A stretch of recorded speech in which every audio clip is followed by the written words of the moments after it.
তারেক রহমান, আপনি মস্ত বড় ভুল করেছেন। এর জন্য আপনার কাফফারা দিতে হবে, এমন কাফফারা দিতে হবে যে কাফফারা আপনি কতক্ষণে এক্সপেক্ট করেন না। আপনি আমার পার্সোনাল রক্ত ঝরাইছেন, আপনি আমার বয়সে বড় হবেন, ছোট ভাইয়ের রক্তের প্রতিশোধ নিবে।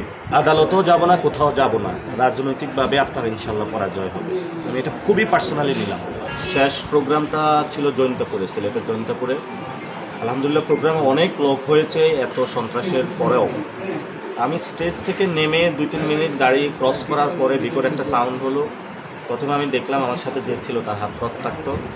পরে দেখি আমিও ব্যথা অনুভব করলাম। দেখেন যে পুরা ইটের দাগটা হলো, এখানে হলো একদম হলো 1 মিনিটের দাগটা হলো লেগে আছে। গ্লাসটা ভেঙে গিয়েছে, বড় একটা ইট পড়েছে। এটা যদি আল্লাহ না করুন আমার মাথায় পড়তো, আমার মাথা থাকতো না এই পর্যন্ত। আজকে ইশরাক সাহেব একটা উস্কানি দিয়েছে ঢাকায়। এর আগে রাশেদ খান পার্সোনাল সেক্রেটারি প্রধানমন্ত্রী নিয়োগ দিয়ে উস্কানি দিয়েছে।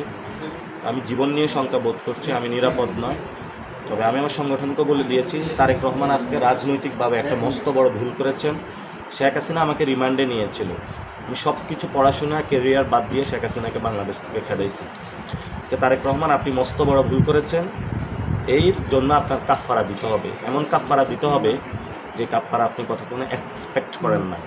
আপনি আমার পার্সোনাল রক্ত ঝরাইছেন, আপনি আমার বয়সে বড় হবেন, ছোট ভাইয়ের রক্তের প্রতিশোধ নিবে। এবং ইনশাআল্লাহ বাংলাদেশে আপনার থেকে, আমি পার্সোনালি এটা বললাম, আপনার থেকে ইনশাআল্লাহ আমি রক্তের প্রতিশোধ নিব। অবশ্যই চ্যালেঞ্জ।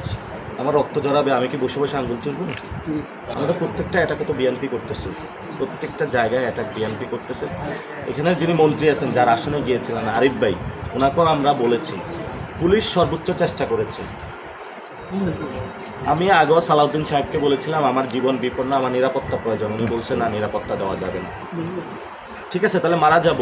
পুলিশ তো বলতেছে এরকম কোনো ঘটনা তারা আজ করেনি। পুলিশ, আমার পিছনে একজন এসপির গাড়ি ছিল, সামনে পুলিশের গাড়ি ছিল, পাশে মোটর ক্যাডেট ছিল।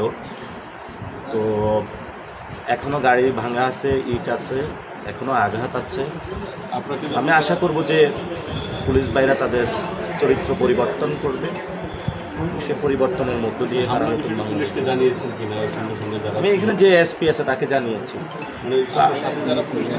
হ্যাঁ তাদেরকে জানিয়েছি।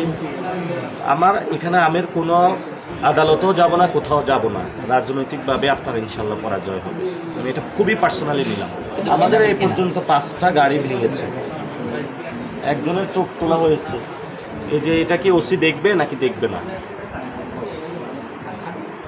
এটাকে এই যে রক্তের প্রতিশোধ নেওয়া হবে ইনশাআল্লাহ।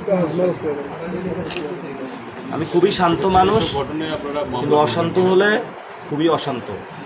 হাসরত পরিবর্তন হয় নাই। আরও অনেকেরই বাংলাদেশের এভাবে রক্ত জড়ানো হবে। রক্তপাত বন্ধের আগে ইনশাল্লাহ তারেক রহমানকে বিদায় করা হবে। কোনো মামলায়, আমি মৃত্যু পর্যন্ত কোনো মামলাতে যাব না, অ্যাকশন হবে এখন। কীভাবে আইনের ক্ষেত্রে? আমরা বলছি রাজনৈতিক লড়াই। রাজনৈতিক যারা সন্ত্রাসের পথ বেছে নেয়, আমাদের দায়িত্ব হলো সন্ত্রাসকে বাংলাদেশ কমানো।